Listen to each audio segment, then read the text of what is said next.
Hello, how are you joining in from? So, Rosie, we're talking about marriage checklist. Now, why is it important to have criteria in choosing a partner?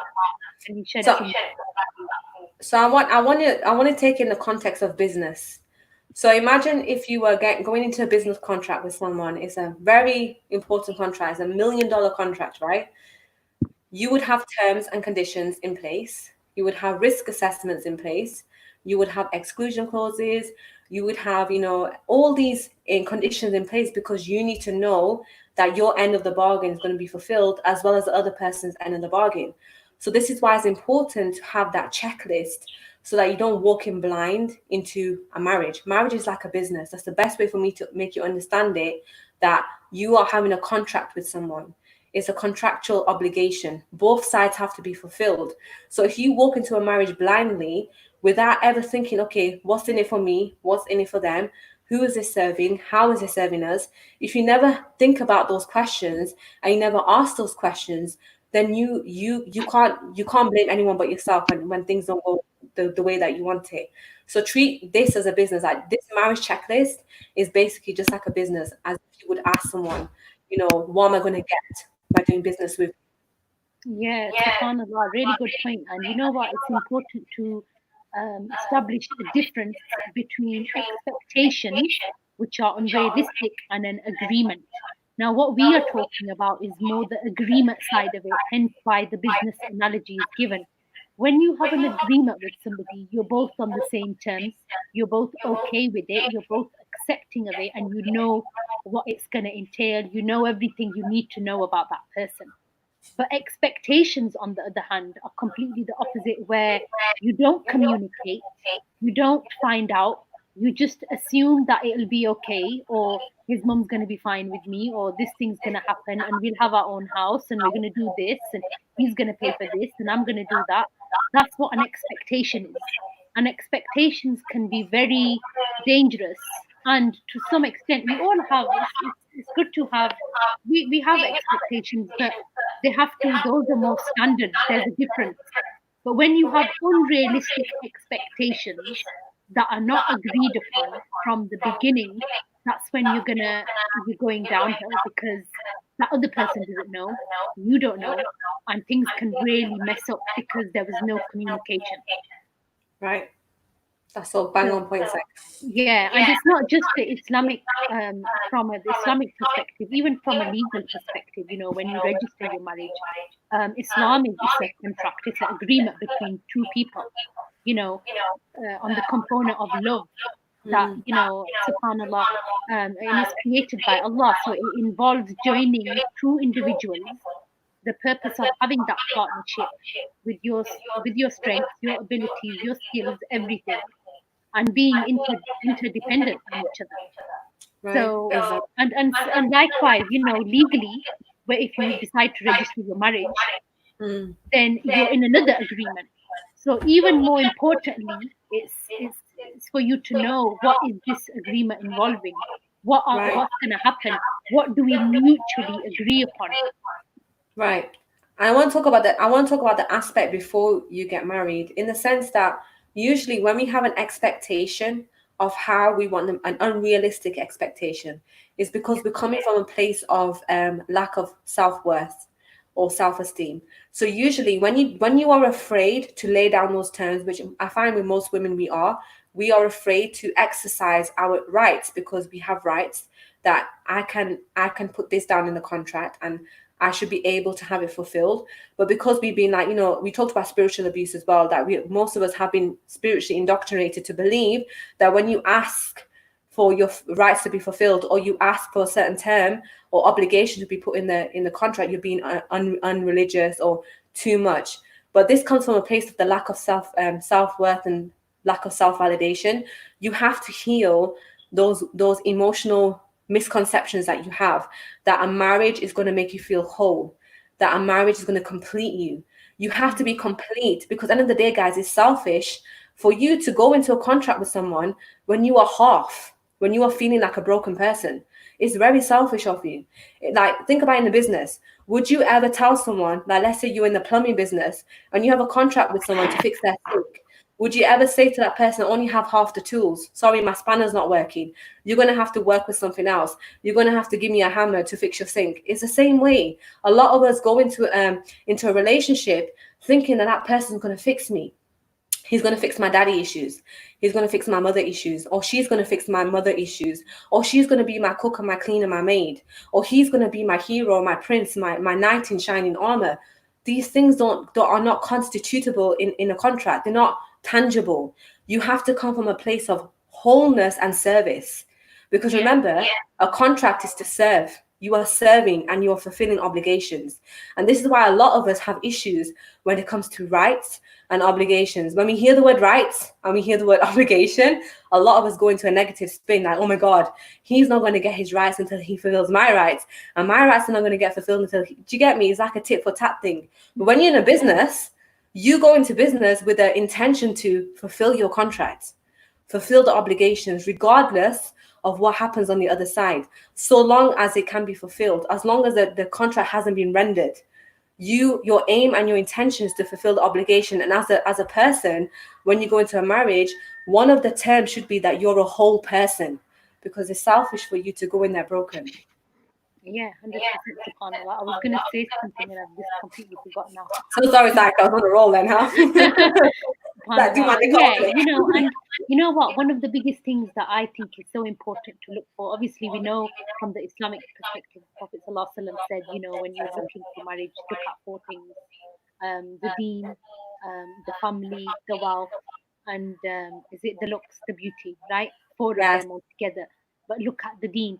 Now, of course, the deen is really important, and we never ever belittle that because that's our foundation where the house is kind of, the home is built upon. But also looking at the character and the person's values.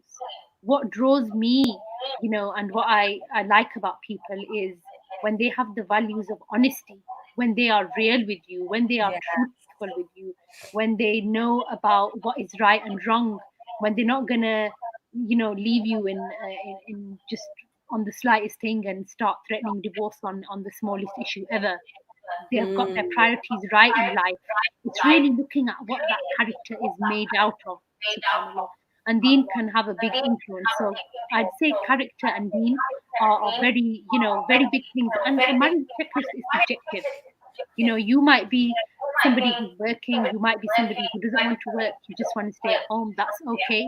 Those are, as long as you do shura, you do consultation with your family, with really finding out who that person is.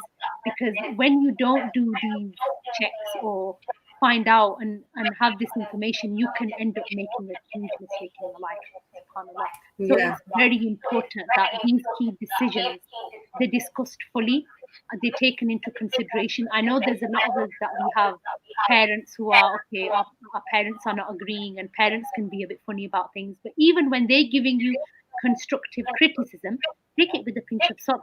There may be some truth in that, subhanallah. Because you so want true. to make sure that this agreement, this bond is started upon a very noble and a clear, and you've communicated it well, everything about each other, the families are happy, and then you go into it, and not Yeah, expecting the other person to fix you. Because you know what happens, a lot of people, subhanallah, because they are lonely and they desperately want to be married and want to feel that love and connection, they allow loneliness to drop their standards. right. Now, and that is a big mistake, because you want somebody to fill that gap and that void. You know what? It's too hard. I can't find Mr. Right. I can't find Mrs. Right. I'm just gonna, whoever comes along, I'm just gonna say yes because the clock is ticking, the pressure is on, the parents are saying this is happening, that's happening. But that's the worst thing you can actually do. That is Yeah, the it's worst true. thing. And you know, with the loneliness, it comes back to childhood wounds. It comes back to how your parents raised you, how you saw your parents being married when they were together. And this is why it's so important to ask your future spouse, whether it's you're getting married to, you're finding a wife or finding a husband, ask them what was the marriage like between their parents. Did they feel their parents loved each other?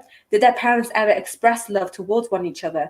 Did the father ever say to your mother, "Oh, I love you"? Did he ever give gifts? What was the relate? What's the dynamics like? You have to understand the psychology of someone by looking at their upbringing.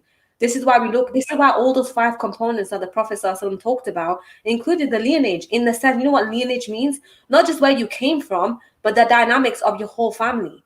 Like, Yeah, how they does will it play a work? part. Yeah, Yeah, they will people play think a part. lineage is your caste. It's not your caste. It's not if you're a high caste or a low caste. Got nothing to do with that. It's your dynamics. It's your blueprint. What values were you raised on? What beliefs were you raised on? Do you guys have the same beliefs when it comes to the religion, when it comes to finances, when it comes to health, when it comes like, you know, me, I don't like eating takeaways. That's one thing I asked my husband, like, do you like eating takeaways? Because I hate it. So even that, like, if there's a conflict between that, he's like, your husband's gonna be going out to eat takeaways while you're cooking at home, and it's gonna cause an argument. So you Yeah, have to you have to get deep, guys. You know what it is? I promise you. You know what the issue is?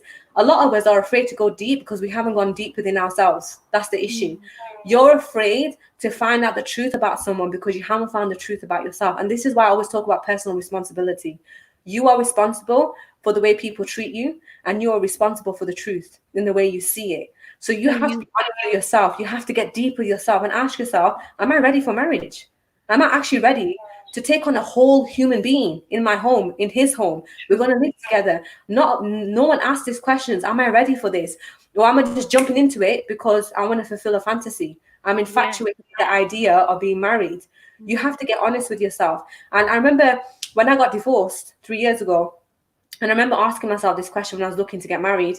I remember saying to myself, do I really want to get married, or am I trying to prove a point? Because with me, I have an issue with always trying to prove a point, because I had daddy issues. So I had father issues.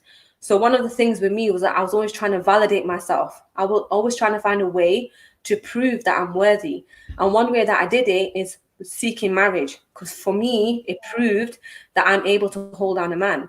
So I had to get really honest with myself and ask myself, am I doing this from a place of fisa billah, in the sense, am I doing it for the sake of Allah to please him? Or am I doing it because I want to please myself and my ego? And when I found out that it was just to please my ego, I stopped looking.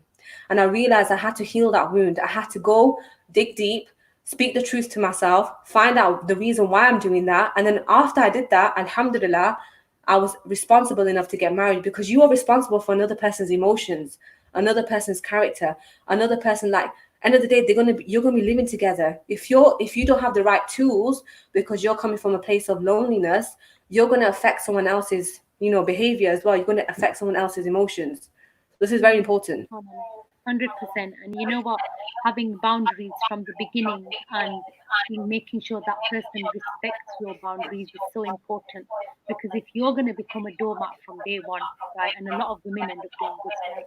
A lot of our Yeah. women end up doing that. If you allow yourself to have no boundaries, it's okay, everything's fine.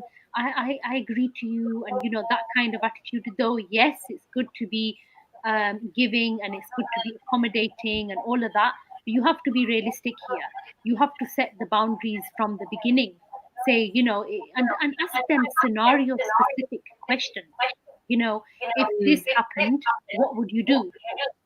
In this situation, what would you do? What would you choose? Look at the values. What do they value the most? Because what people do is a reflection of what they value and what is most important to them. That's so Subhanallah. So true. really setting them boundaries, and there's a difference between unrealistic expectations and having standards. Unrealistic expectations are things that are not communicated, things that are dreamy, wishy-washy, Aladdin type of stuff, right? Yeah. And standards are actually having standards, having knowing what is important in a man, in a woman, what qualities we look for in a person that are gonna make your marriage work, that they're in it for the long run, that they're not gonna stop when something gets tough, or they're not gonna start beating you up after a year or Yeah. something. That's painful. You don't want to be in that situation. So if you don't do your homework from beforehand, if you don't find out these things from beforehand, you need to take your time. Now, I know Islamically we're told to like kind of hasten the nikah, and that's a great thing to do. MashaAllah, it stops us from sin and haram. Alhamdulillah. But at the same time, know what you're getting yourself into. Mm. And I think that bit about hastening to the nikah is when you find the right person, not when you're Yes, looking. Not in the yeah, sense when yeah. you're looking at random You people, still like have random. to do the Yeah, homework, the you have to research, do the homework, of course. get to know Yeah. the families, get to know your future spouse. Yeah. still do that. And then when you feel that inclination and everything's set in place, everything is good, then you Mm. can, inshallah, think of the nikah. Yes, exactly. And this is the problem, guys. We hate it. We think I have to rush to get married. Yes, rush when you find the right guy. Rush when you Yeah. find that this guy is the one. Yes, this woman is the one. I need to go and rush to get married. Not think about another year. Let's do a little nikah a year later. Let's do a henna party, then the mendi party, and then all these parties before we get the nikah. No, it means you need to rush in the sense do the nikah first and do everything else after.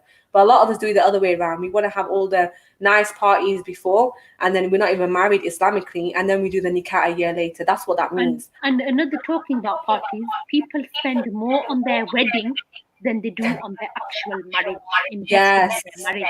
And this that's is so heartbreaking, subhanAllah, because I was speaking to somebody a week or two ago, and he was like, my wife wants a 60K walima, right? She wants a 60K walima. She's not budging on it. I actually agreed to it. I can't afford it. What do I do? And mm, it's like, why have you put so much emphasis on the day and showing people and looking pretty and having them cameramen and the venue and the food and the dresses and looking all slick, and you've invested absolutely nothing into your marriage? Do you know where you're going to live? You're still living with your parents, she's still right, living with her parents, and you're having a 60K walima. Do you not think it would be more useful for you to invest majority of that money in a house, you right. know, Thank you. in things that, when you have kids, in a Right. car, in whatever, the essentials. I'm In not the saying, future, I that's don't what want to it is. go up and say that's haram. And sometimes, alhamdulillah, if you can afford it, you have the means, you come from a well-off kind of family, and a There's 60K nothing wrong with that then. Yeah. within your budget, then okay, alhamdulillah, Allah has blessed you with that, utilize it. But if Yes. you haven't, and you're just looking to, because why do we have all these big fancy schmancy weddings? What are they for? They're to show people, True. that's what they're for. Exactly. Right. It's Who do so you want true. to show? Who, Right. if nobody was going to come to that wedding, are you going to still spend 60K on it? Right, exactly. Right? Ask yourself that. Ask yourself the question: if I invite no one, would I still spend 60K on my wedding? You probably wouldn't. You'd be like, no one's coming. I'm just gonna like just do like a small nikah at home and just to Yeah. get married with that, have the imam I know, present. I know people have this dream, and they've, and we see all these films and movies, and the woman But looking can I good add and to all. that, Saika? Yeah. Can I add to that? You know Yeah, what it sure. is? Cinderella only showed us until the day that she got married, not what happened after. For as far as we know, she probably had the worst marriage of her life. We don't know yet. But we got this misconception of like, let's have the Cinderella prince. He's gonna come and I'm gonna have the glass slipper and I'm gonna wear the nice wedding dress. That came from Cinderella, right? I know because I read it 22 million times when I was a kid, and I didn't believe in it. I thought this was hocus pocus anyway. But that's a different story. But that's the misconception we had. But no one knows after what happened in their marriage. We don't know like if they were able to survive. We don't know if they turned out poor. There's no sequel Yeah. to it. It was Yeah, just we a only fairy tale, he comes and exactly. saves her. That's Yeah. why our mind is like, I'm only going to focus until the actual wedding day, but we're not thinking further.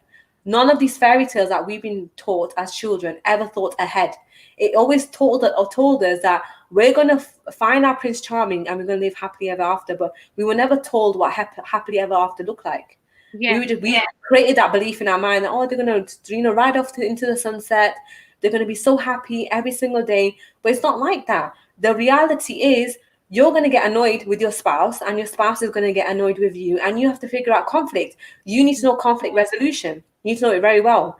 You need to know Yeah, how to and you need to know it communicate. before you get into that, because inevitably Yes, every single marriage has conflict. Every single one of it does, subhanAllah. yes, it And does. And we taught the idea of, we painted the picture of, having Prince Charming and this pretty woman, and they getting swanked off the feet and all of this, really. But what does happen after that? So walaikum salam, Amina and Saira, thank you for joining. And I know we have pressures from our society, but you have to put your foot down and say, you know what, I don't need this extravagant wedding. I need to invest in a home. I need to think about my yeah, future children. I need to think right. about how me and my husband are gonna pay for bills, or how we're gonna do this, and how we're gonna manage for the next such and such years. I need to think of potentially going on Hajj, fulfilling that pillar of Islam, right? Exactly. Yeah, and having that kind of culture, everything is about pleasing people. That is the disease. Get rid of the disease. Focus Yes. on not the wedding, actual marriage, you can spend longer time on that, on the And heart. It doesn't go well. And if you haven't sat down and you haven't, done your homework properly and really done it, you can have that conversation. You know how high the divorce rate is right now? It's high, exceptionally high. It is so high. It is embarrassingly high. If a marriage nowadays lasts for a year, it is an absolute miracle because these things were not communicated, because you didn't know, because you were ignorant, because you had a fear. So many different reasons. And you know what? You get into the nitty-gritty of the checklist, what you should agree with your spouse on everything. You should agree on everything. For example, you should say, "Are you okay with the fact that, inshallah, after our marriage, we're going to both invest in Islamic education if there's a need. If you don't know how to recite the Quran or read the Quran or something like that, are we going to go for that? Are we going to go for things that's going to benefit ourselves, benefit our deen? Are you okay with that? Both parties on the same term. Yes. Since the marriage rights, little things, even to that point, would you allow me to do this? Are you going to Yeah, be okay exactly. with that? You have to have that agreement. And You know, also, guys, investing in therapy even before and after therapy and counseling, because none of us have been trained to get married. Unfortunately, we don't live in the you know time what? when You yeah, said, sorry, Rosie, but you said, inshallah, yeah, when I get married, I want to have therapy regularly, even if yes, my marriage is happy, even if nothing is going wrong. I want it. I'm going to invest in it because it is so important. It's yes. so important. I invested in therapy recently because I was getting triggered a lot in my marriage. But then I realized it's because something that's triggering me. That's because what it is for me, being in a relationship is not safe. My mind somehow has programmed me to believe that it's not safe for me to be in a marriage because obviously my mom and dad didn't have a great marriage. So I created that blueprint. So when I realized that, that's the reason why I'm getting triggered, because it doesn't feel safe for me. And remember, your mind is here to keep you safe. And a lot of us have that issue and we don't realize it until we go into a marriage. Because if you're fine with your friends and you can go for a coffee date with them, but you can't go and speak to your spouse, then you have an issue around being in intimate relationships.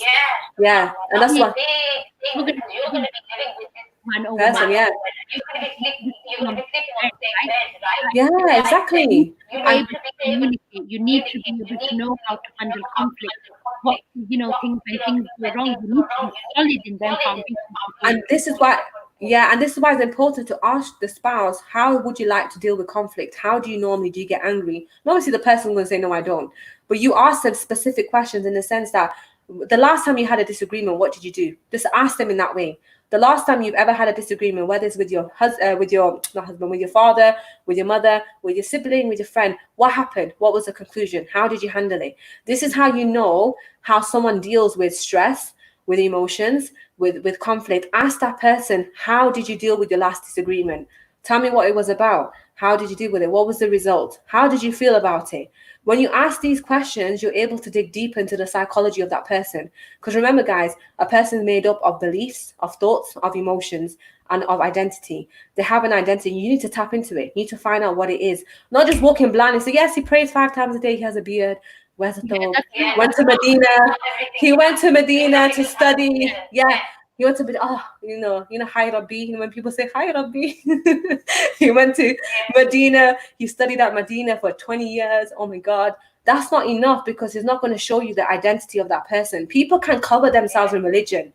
I promise you now, guys, people can cover themselves in layers of religion to hide their true identity. And underneath it is not a pretty person. They may be well versed in the Quran, in the Hadith, and that's amazing. MashaAllah, that they have an amazing recitation of the Quran. They know 3,000 Hadith by heart. But how are they as a person? How yeah. do they deal with What do they conflict? do when they get angry? Do they start breaking Yes. things and Do they break things? Do they want to bash someone's face absolutely in? mad and cut people off Yo, like I remember tomorrow? I remember I was asked this, how do I deal with conflicts? The first thing I said, I fight. I've been known to fight. And then I realized I have an issue. Yeah? Until you uncover your truth, uncover who you really are. Like, all my life, I've been fighting. When I was a child, I used to fight. Like, my sister told me the other day, I got into a fight with someone when I was 11 and I can't remember it. I must have blacked out. She goes to me, the police were called. Do you not remember? They came over to the house. You had to give a statement. So I don't remember any of this because my mind is used to going to fight or flight. So if you don't know who you are, you will most likely attract someone who's going to who's going to represent your unhealed wounds. And this is why you'll have that conflict. But this is the reason why you have to get to know yourself, and you have to know the person you're talking to, their psychology, the way they're made up, what makes them tick, what's their pet peeves. Ask them, what's your pet peeves, what do you find annoying in people, all these things away from the deen. Don't just ask them, so how much Quran have you read? How much have you memorized? Yeah. Do you wear the thobe every day?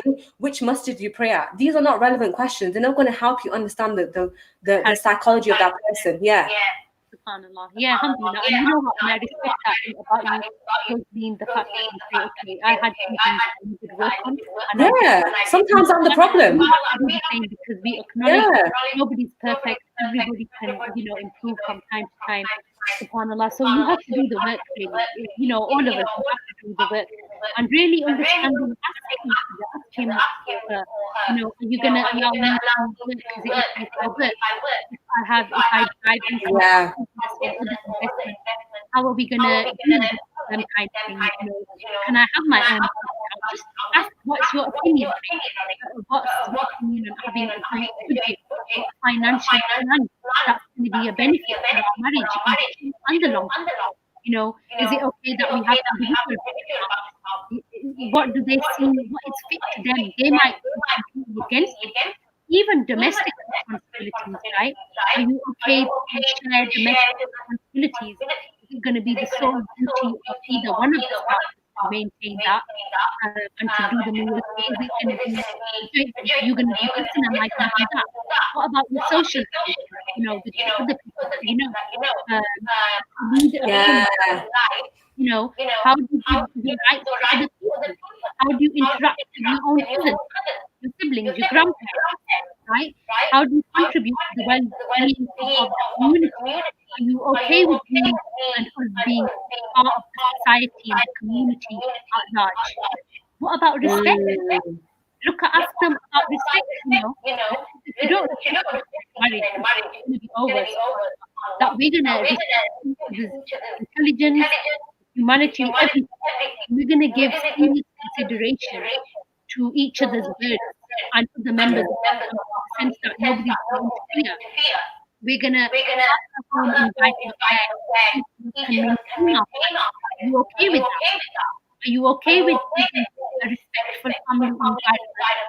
I can't even talk. No disrespect is shown to Disrespectful. family members, Yeah. another person. Even about intimacy, some people even talk about intimacy. Yes. You have to go deep. Is intimacy always going to be consensual, like all other relationships in marriage? Is it going to be based on mutual trust and respect?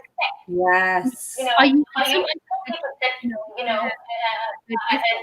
it okay to be tested like STD or Oh HIV? yeah, that's a big one. You better. I did that for my husband. We both did it. That's a prerequisite, like without question, because that's your health. That's like your life, It's your health livelihood. related, children It's related. your livelihood. Yes. And subhanAllah, and we're not saying make this into a completely businessy thing, but we're saying agree on these things. Agree these small things will add up to big things later. When Yeah. communication is clear, when there's no gap, there's no false expectations, then then you go all in. Yeah, and I would also add to that about finances. Get like ask the spouse, whether it's a wife or the woman or the man, their finances. How were they raised financially? Like whether they came from a rich background, did they come from a mediocre background, middle class? What was it like? What was their how were they raised when it comes to money? This is so important because look at the marriages. How many marriages? How many marriages, Saika? How many marriages are broken up because of money? Come on. How many? Tons. Yeah. The divorce rate, probably less than half is because of money. So you have to understand money plays a big part, but so many of us don't want to talk about it. We want to, oh, I'll just leave it to the guy. Oh, Qadar of Allah, leave it to Allah. Risk is from Allah. Yes, but you have to seek your risk. Allah says, Yeah. yes, Allah says, find your portion in the world. He doesn't say to sit down at home and expect it to fall from the sky. Allah says, go seek your risk, seek your portion of the world. Don't sit back and think it's going to come to you. So you have to get deep in the sense that, what's your income? What's your income goals? Do you expect to switch careers? Do you want to, what's your dream? Do you want to travel abroad? Because sometimes I've heard of like marriages that break up because the Mm. husband didn't tell the wife that he wanted to go study abroad. And she was like, well, this wasn't a part of the marriage. Why didn't you tell me before? I wouldn't have got married to you. So you Yeah. have to know what the aspirations of that person is. That includes their health, their career, their finances. Do they expect to work late nights? Are they working late nights? How is it going to affect your marriage? How are you going to have and spend time together? Date nights, all these things you have to ask, and you have to dig deep, guys. Don't be afraid to dig deep, because this is the rest of your life you're going to Date spend night is with very someone. important, by the way. You need Yes, that it date is.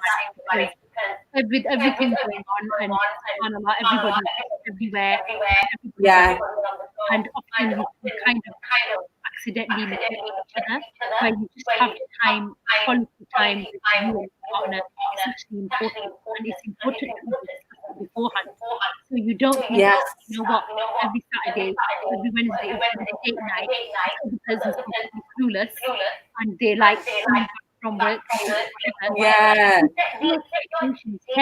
Say these things clearly. Even things like, this is polygamy. It's up to you what you decide to do, but you can even agree to have a monogamous marriage. You know that Yes. there are That's your right. traditional polygamous marriages during being married to each other. What's going to be the ground for that, or have that talk about these uncomfortable things. What are your Yes. family expectations? What's your family structure Kids. like? Who is Yeah. How many kids do you want? Mm. How many kids do you want? Like, because like most of us may want kids straight away.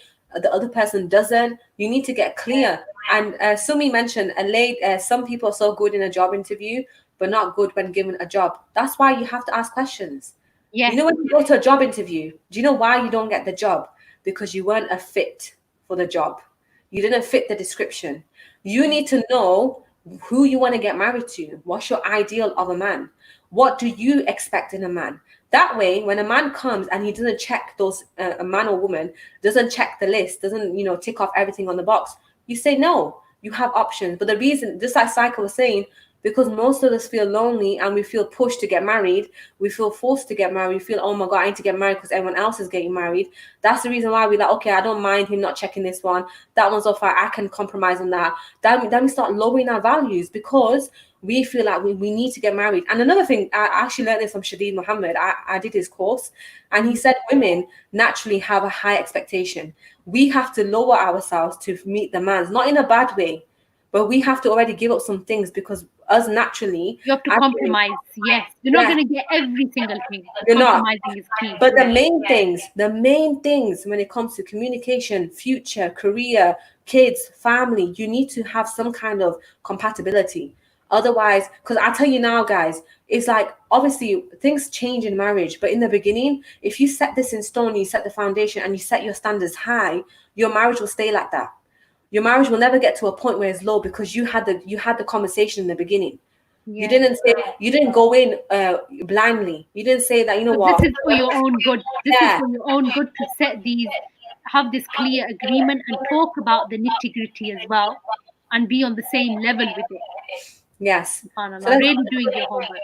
so don't feel free to ask questions. Give us your insights. Is this beneficial to you? Are you resonating with any of this? Do you feel like you can use these checklists, these questions, this way of thinking? Do you think is useful for you? Let us know. It's Definitely.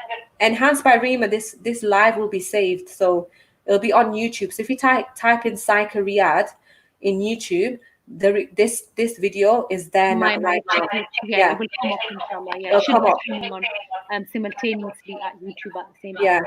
Also because with family obligations, another one's come to my head. If you're living with the joint family system, in-laws, right? What's gonna happen there? How do you have to get the consent of other family members before getting consent of your partner? How's that in making such decisions? Who's gonna make it? Is it a joint thing? Is it separate? Who's gonna have financial input on these things if you're living with in-laws? That's a big one, subhanallah. And yeah, guys, I'm going to be doing a masterclass inshallah on the 9th of May, which is a Sunday, and this is a private masterclass. It's not going to be like one of these, which is your 5-step marriage formula. So if you want to have, and it's free, If you want to know more, and it's the 5 key things that make a marriage work, make sure you let me know, PM me, DM me, and we will sort it out. Also, talking about children, you know, who's going to accept if there is previous children? Who bears the responsibility for childbearing and Mm, even breastfeeding the kids, right? Some people have mm, to that point, subhanallah. Who's going to be, what's going to happen with the material maintenance of the family, the household? yeah. Whose And guys, primary responsibility is it as yeah, the and caregiver guys, in the marriage? let Yeah, me just add, guys, you know these questions, it scares off the men who are not ready for marriage. That's the whole point. The yeah. whole point of the questions, the whole point of you digging so deep, you probably think, oh my God, this is so much. This is so much. It's like so unnecessary. No, because it will scare off the people who are not committed. Because remember, Yeah. it's a commitment you're going into. It requires the person to be 100% committed to their own future and to your future because you are important as well. A lot of us think that I'm not that important, so I don't need to go and ask these questions. It's very unnecessary. No, you are important because you are a human being with a soul, and your soul has a right. Your body has rights over you. Your mental well being has a right over you. So if you're not going to ask these questions, most likely what's going to happen is you're going to fall into depression. You're going to get anxiety. You're going to fall into these ways of falling off your deen and thinking, I can't connect to Allah. These things happen because you never set the foundation in the beginning. You allowed someone to make you feel unimportant. So it's very important. I don't think that this is unnecessary or it's too much or who's got time for this. You have time the rest of your You have life. to make time, yes, subhanAllah. Because if you make the wrong decision and you've got married to the wrong man or woman because you didn't do your work beforehand, that's gonna be a huge regret, a bigger regret. It's like Yeah. discipline weighs ounces. One of my teacher taught me, discipline weighs ounces, regret Yeah. weighs tons. You don't Mm, want it. I love that. And ask him or her, when we have kids, and I need help with things inside the house, are you okay with outsourcing things? Can we outsource when things are tough for me, when I'm pregnant, when I can't get up and move?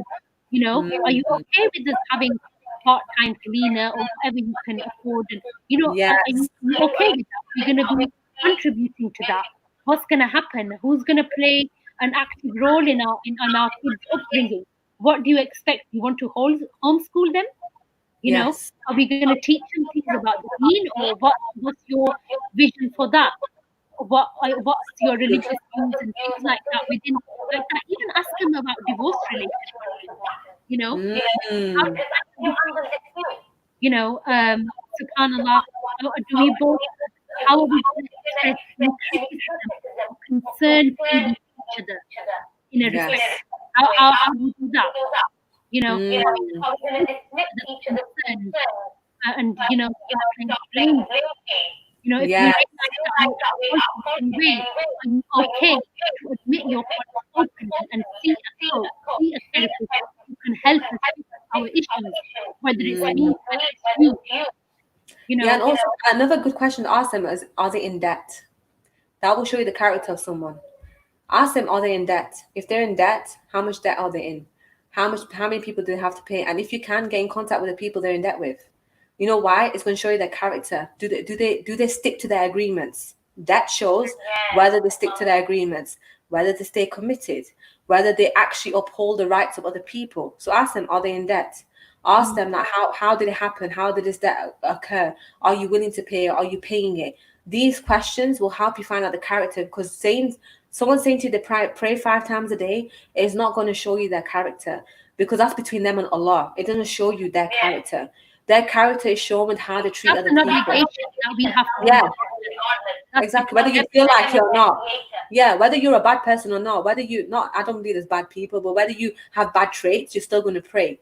So you need to, the way you find out the character of a person is by asking these questions and really like digging deep. Like debt is a good one, asking if they're in debt or if they're Yeah. paying it off. And what are you going to do if you can't resolve the dispute? Are you going to involve family members? Are you going to go running to your mum and dad for every single thing argument that we have? Or are you going to actually, ask Allah for help, get help in the sense that appoint a mutual kind of facilitator or mediate if there is need for mediation? What happens if the mediation fails? Then what do we do? Are Mm, you okay with getting a coach? Are you okay with having therapy? Are you okay with admitting your faults?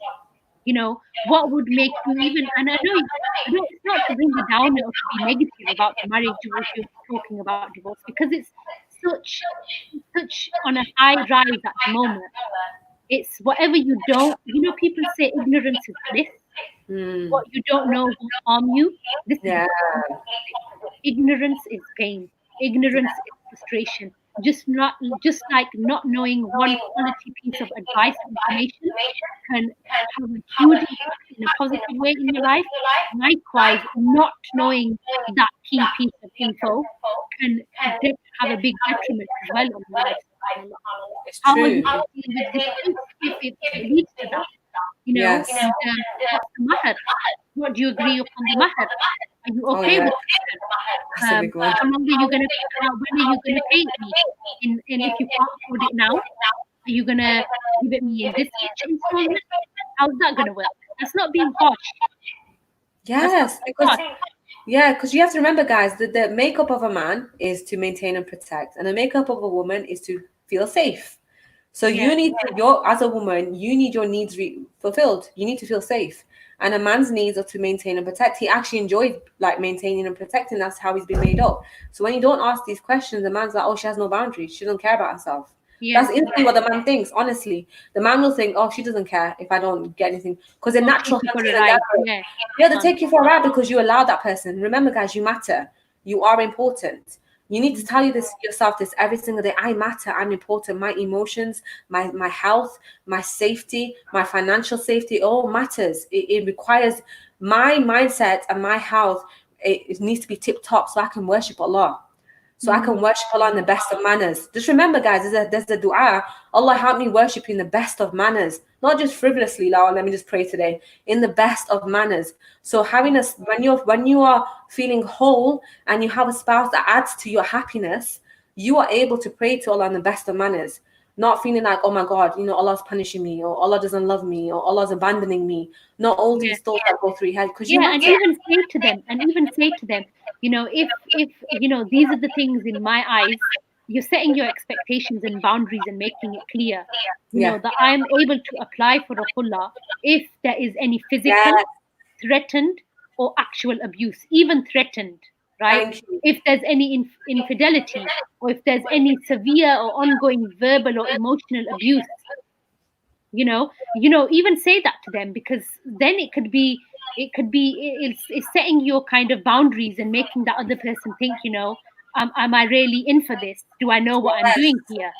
Thank you, Saika. That's such a good point you put on. No one talks about this. No one No talks one about mentions it. Yeah, if no you one mentions start it. abusing me emotionally, mentally, Yeah, and I'm then out, start, babe. Yeah. yeah, I'm not going to stay with you. I'm not. What do you think I am? I'm not a doormat. You have to make Thank you. that clear, but you have to obviously say it in the most In the nicest nicest way. Nice, way. yeah. You don't say it like that, but we're I just don't know, having this mommy. I conversation was because this is real talk. I What about know. maintenance? What about spousal Yeah. maintenance or maintenance of kids? Is that going to be done in a fair and equitable manner if it leads to a divorce? Inshallah, it doesn't. If necessary, is there going to be an arbitrator to decide what is fair, what is reasonable, for Mm, whatever is fair and reasonable? Is it going to be in writing? Is it going to be binding? Subhanallah. What about custody? People get, I know you think this is a lot of information, but wallahi, these things are important. What about custody of minor kids? You know, mm, who, right. what's going to happen for the kids' best interests? How are we going to resolve that dispute? If agreement is reached, Exactly. what's going to happen? Who's going to get custody? Is there going to Yeah, be a denial of reasonable visits to the parent? right.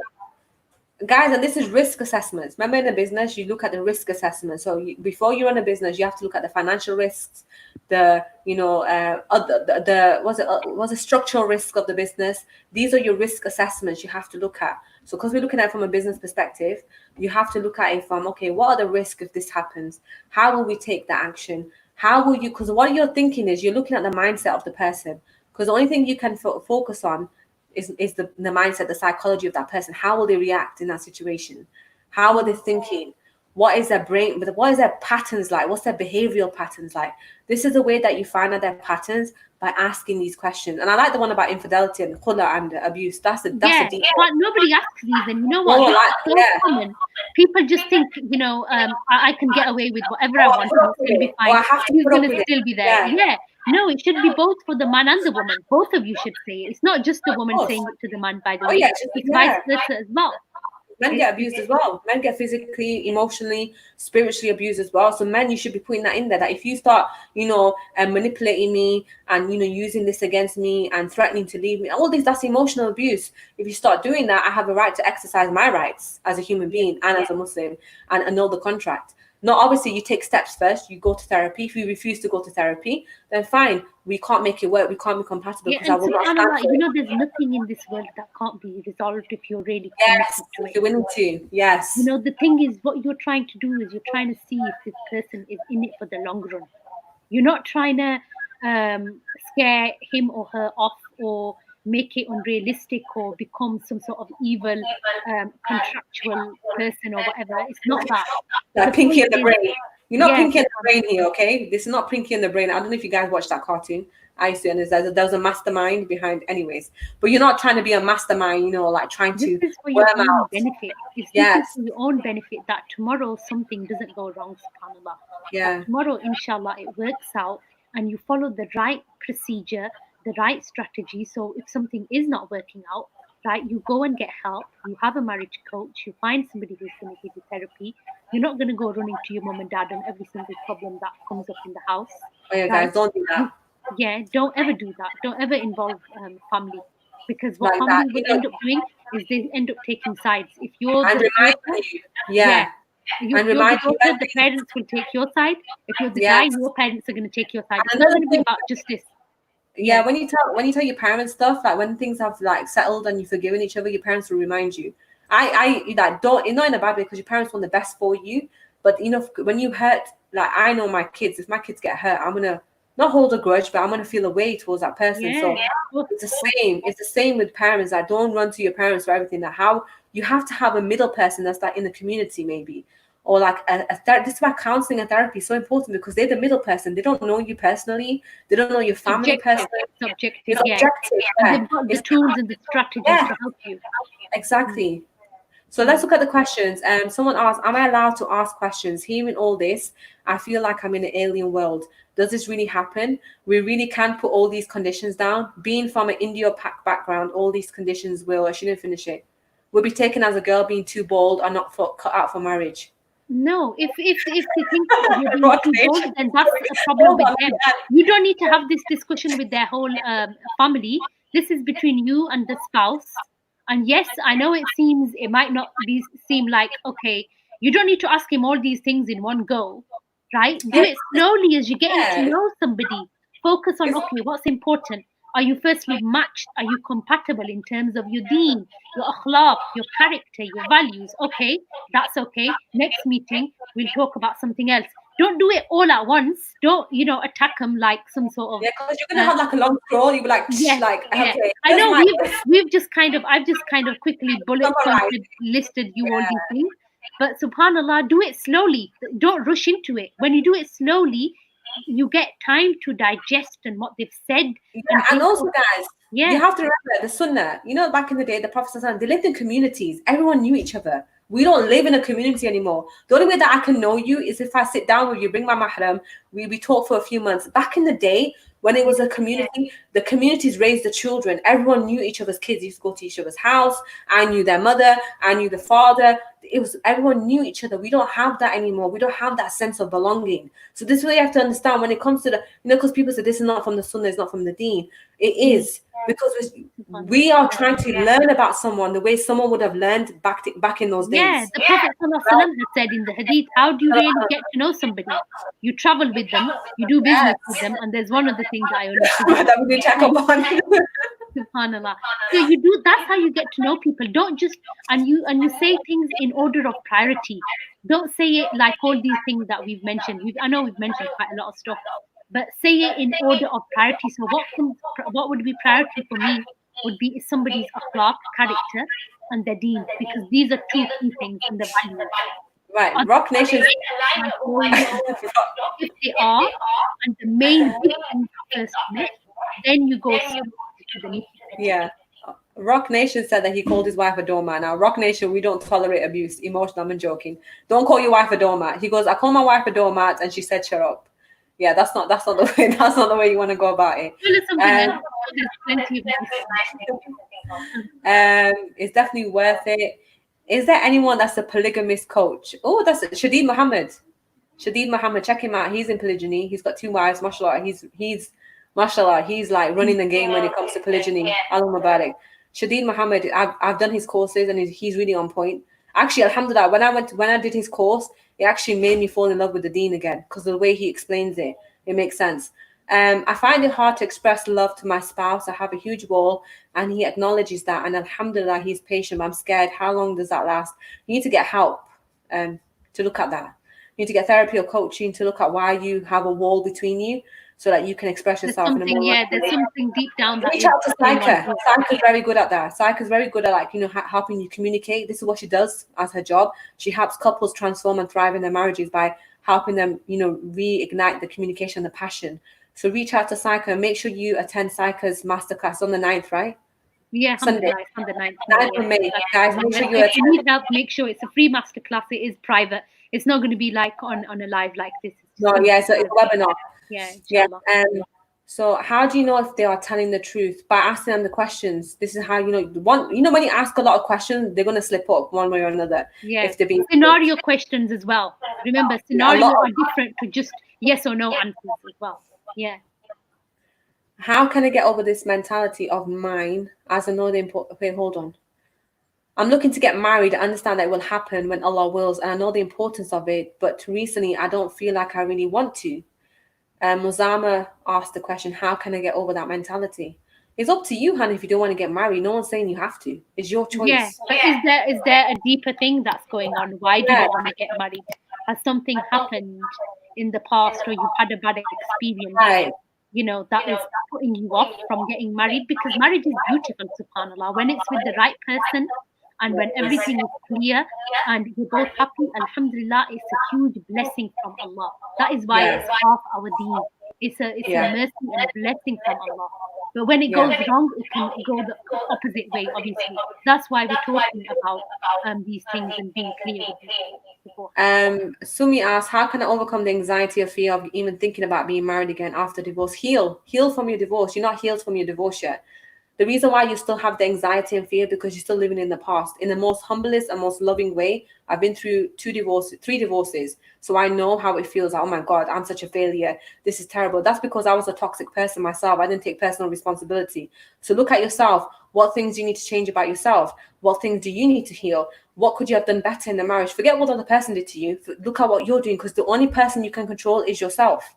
You are bringing yourself to the marriage, not your ex. You're not bringing his baggage. You're Yeah, bringing your own baggage. So you have to look at yourself and subhanallah. And ask inshallah, yourself. once you take that, when you become committed and take 100% responsibility, you'll see everything will shift, inshallah. Yes, definitely, guys. I'm the living what's the living proof of this of what happens when you heal yourself and you stop looking to you stop living in the anxiety and the fear of what could happen and what he did to me and what this happened. When you look at yourself and think, you know what, I need some stuff that I need to get rid of, some And there's baggage, some never any emotional failure. baggage. It's just feedback. It's It's not just failure feedback. on your part. Yeah, This is how you grow in life. You have to become uncomfortable. You have to take risks. You have to invest. You have to do the work. And inshallah, you see the results. The results come when you become committed and you accept ownership and responsibility. And inshallah, you definitely. find the way to get the results. Alhamdulillah. Yes. So guys, take ownership of your life. No one can make you live your life for you. You have to live it for yourself. So make sure you do that. And if you have any any things you want to ask that me and Saika, I'm gonna end the live now on Instagram because it's gonna come up to an hour and it's gonna end. So it was lovely chatting to you guys. Feel free to message me or Saika and make sure you join Saika's masterclass on the 9th on Sunday. Just send her a DM for the link and she'll send it to you. And yeah, guys, Jazakallah khair. We'll be back tomorrow at 6 p.m. inshallah. So take care. Assalamu alaikum. Jazakallah khair. Thank you very much, everyone. See you tomorrow. Taqabbalallah on your fast as well. I'm back on Facebook. Let's put my thingy on.